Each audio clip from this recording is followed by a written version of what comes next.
Assalamualaikum warahmatullahi wabarakatuh. Waalaikumsalam warahmatullahi wabarakatuh.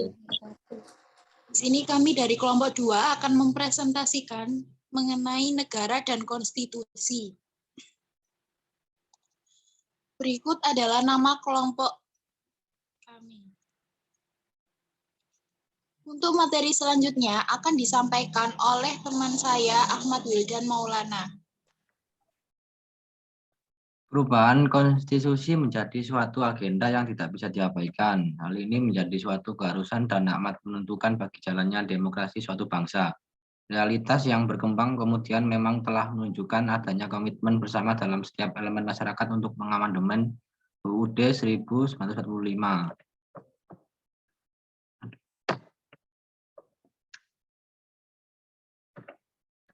Pengertian negara.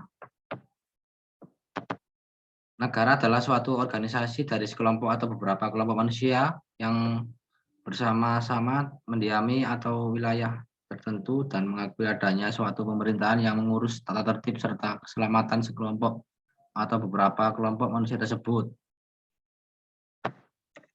Secara umum, negara dapat diartikan sebagai suatu organisasi utama yang ada di dalam suatu wilayah karena memiliki pemerintahan yang berwenang dan mampu untuk turut campur dalam banyak hal dalam bidang organisasi lainnya. Selanjutnya akan dilanjutkan oleh teman saya yang bernama Firlin.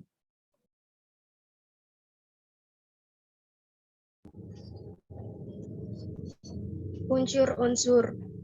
1. Masyarakat atau rakyat sebagai individu yang mendiami dan berstatus sebagai warga di suatu negara. 2. Wilayah teritorial sebagai tempat atau wilayah negara berdiri. 3. Bentuk pemerintahan sebagai penguasa dan pihak yang memegang kekuasaan atas tanggung jawab keberlangsungan hidup warga negara. 4.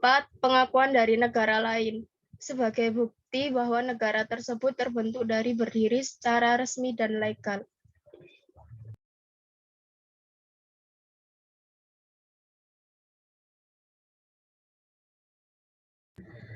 Pengertian konstitusi. Kata konstitusi berarti pembentukan yang berasal dari bahasa Perancis yaitu constituer. Belanda menggunakan istilah grondwet yang berarti suatu undang-undang yang menjadi dasar grond dari segala hukum. Bentuk organisasi yang pada umumnya berbentuk naskah yang sering disebut dengan konstitusi atau undang-undang dasar.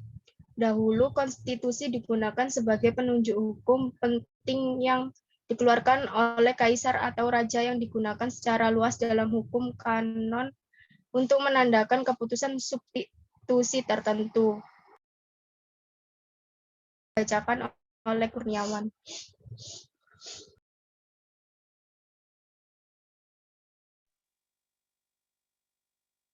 Konstitusi memiliki tujuan yang berkaitan dengan 1. Berbagai lembaga kenegaraan dengan wewenang dengan tugasnya masing-masing. 2. Hubungan antar lembaga negara. 3. Hubungan antar lembaga negara atau pemerintah dengan warga negara atau rakyat. 4.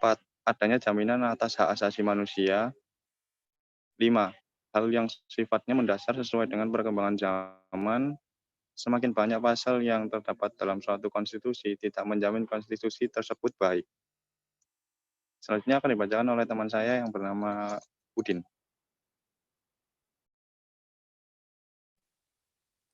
Hubungan negara dan konstitusi. Negara dan konstitusi memiliki hubungan yang sangat erat, di mana konstitusi merupakan dasar negara.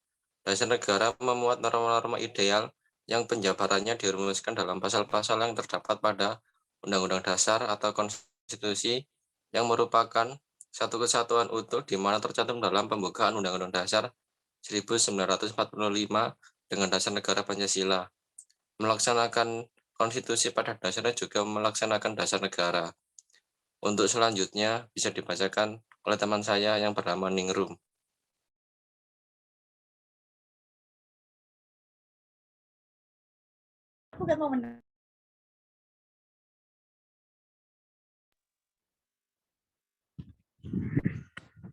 Lahirnya konstitusi di Indonesia. Sebagai negara yang berdasarkan hukum, tentu saja Indonesia memiliki konstitusi yang dikenal dengan Undang-Undang Dasar 1945. Eksistensi UUD 1945 sebagai konstitusi di Indonesia mengalami sejarah yang sangat panjang, hingga akhirnya diterima sebagai landasan hukum bagi pelaksanaan ketatanegaraan di Indonesia.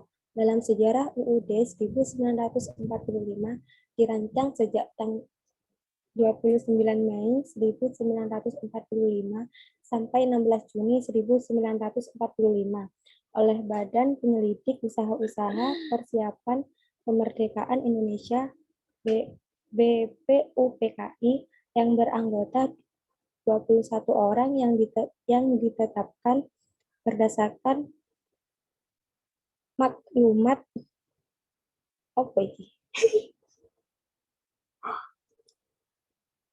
nomor 23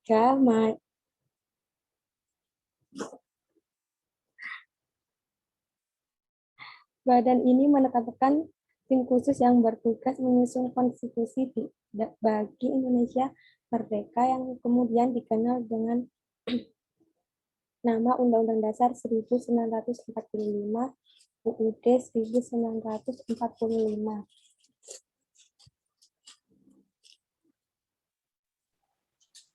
Sekian presentasi dari kelompok kami.